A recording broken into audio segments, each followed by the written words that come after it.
Hey y'all, I was studying in Matthew 24 last night, and God just gave me a nugget. You know how when you're wrestling with Scripture and you're studying and studying and studying, and God finally opens your eyes to something that you've been wrestling with. Well, that's what happened to me, and I wanted to make the video last night and share so bad, but it was just too late. So this morning I wanted to get on and talk to y'all, and my hair's still wet from the shower, but I don't care. I just want to share it with you. Let me give you a little bit of background. This is not on the timing of the tribulation or that type of thing, but I have to start there just to give you background. My adult life, I was Baptist or evangelical kind of churches. So it was that typical kind of thought that most of Matthew chapter 24 was about the tribulation that is going to take place in the future.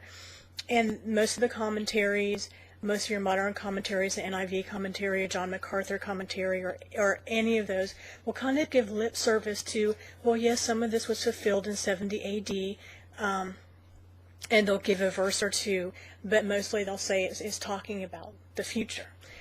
When I went to seminary, their end times view was very different. Their end times view was that almost everything except for the second coming was in 70 A.D., so they were just very, very different. And when I got out of school, I really had to resolve that within myself. And I wasn't happy where really any of the commentaries, the depth of them sat, because I felt like it really needed to be somewhere in between there, because a huge portion of it was fulfilled in 70 A.D., but it requires that some things be taken symbolically. Like the second coming, which obviously is in the future. And at the same time, I felt like the modern commentaries really kind of don't give enough credit to God's fulfillment in 70 A.D. So anyway, I've been wrestling with this for a long time. And here's what God showed me. I don't have time in this video to go into just the degree of fulfillment that happened in 70 A.D. And what I want to say is that is a type and a shadow of what's to come. Just like we see type and shadows in the Old Testament, that's majorly fulfilled in the New Testament. Anywhere from Adam, the first Adam, to they call Jesus, the second Adam, to Elijah, and we've got Elijah to come in Revelation. And Jesus said, John the Baptist, I tell you, if you can receive this, he is Elijah, which is to come. We've got so much that is fulfilled, so many prophecies that were fulfilled in a type and shadow in a small way in the Old Testament, but was fulfilled majorly in the New Testament. Well, 70 A.D. was a type and a shadow of what's coming in our future tribulation. And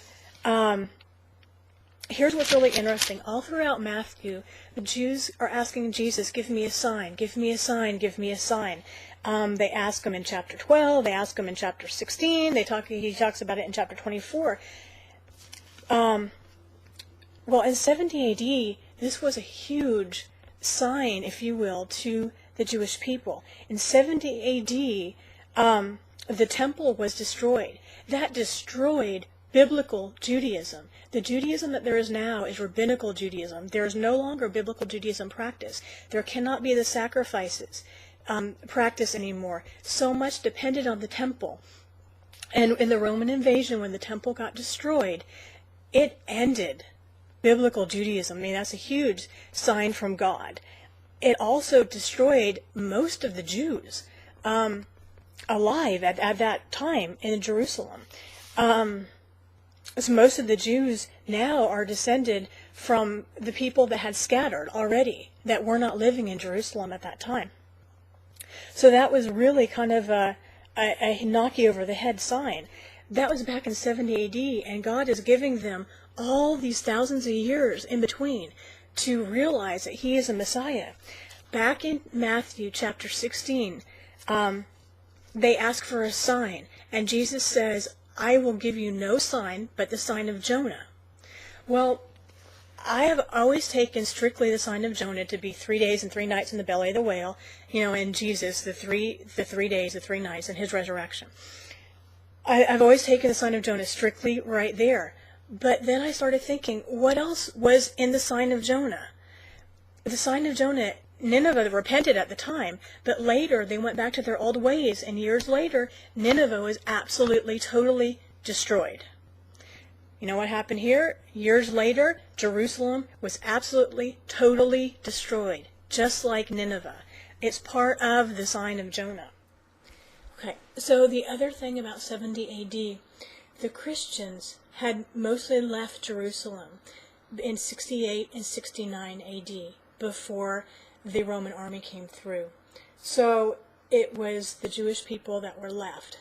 It was the generation that Jesus had just told them before that the judgment was going to come, as he was talking to the Pharisees and the Sadducees. He said this judgment is going to come on this generation. I think it was in Matthew chapter 23. And in Matthew chapter 25, and remember, Jesus didn't give, when he gave the answers to those three questions, it was not just chapter 24. There was no chapter divisions. That was new. So if you notice, if you have a red letter, it's all red letter, 24 and 25. That was one dialogue. So in that same conversation, he gave the example of the virgins that were with the oil that were prepared and not prepared. And he gave the example of the talents. And in here he talks about a division about how some people, the people that fed him and took care of his people, being the righteous, and the ones that didn't give him hunger, that did not feed him when he was hungry or thirsty, or clothe him, and how they were going to go away. In 25:46, it said, These shall go away into everlasting punishment, but to the righteous into life eternal. That parallels in Matthew chapter 7, where he talks about not everyone who says to me, Lord, Lord, will enter the kingdom of heaven. And he's going to say, I never knew you. Remember, he's talking to the Pharisees and Sadducees. This judgment's coming on that generation. This is a type and shadow of the harvest. When he comes, the second coming, what's he going to do? He's going to judge the people. He's going to separate the sheep from the goats. Here we have a separation of the people that he told, this generation, the judgment's going to come on you. The Christians had left. Josephus, a Jewish historian, writes that there was not one Christian killed in that attack, in the Roman invasion in 70 AD that wiped out all of Jerusalem. The Christians had left. So we've got a type of separations. We've got a type of the harvest there in 70 AD.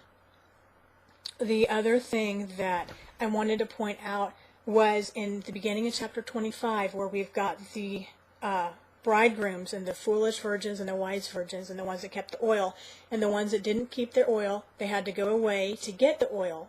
And while they were going to get the oil, the bridegroom came, and they missed him.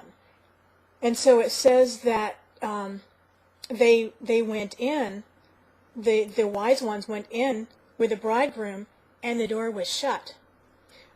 He had talked about in Matthew 24, these are like the days of Noah. The second coming is going to be like in the days of Noah. When Noah entered the ark, what happened? The door was shut. The righteous were in the ark. The door was shut. Who shut the door? God shut the door. It says God shut the door. Here, it doesn't tell us who shut the door. It doesn't say that the virgins shut the door. So that leaves either the bridegroom, which is Christ, or God the Father. One way or the other, again, we've got the righteous inside and God shutting the door. So anyway, I had to share these with you.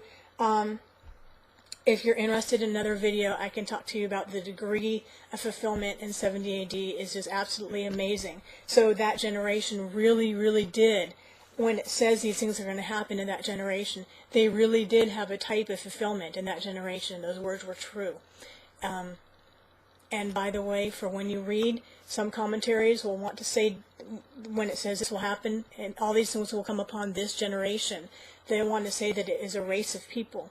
But every time that Greek word is used, every single other time that Greek word is used in the New Testament, it means generation. Like you and I think about generation, a period of people within about a 40-year lifespan of each other. And this came about 40 years, that invasion.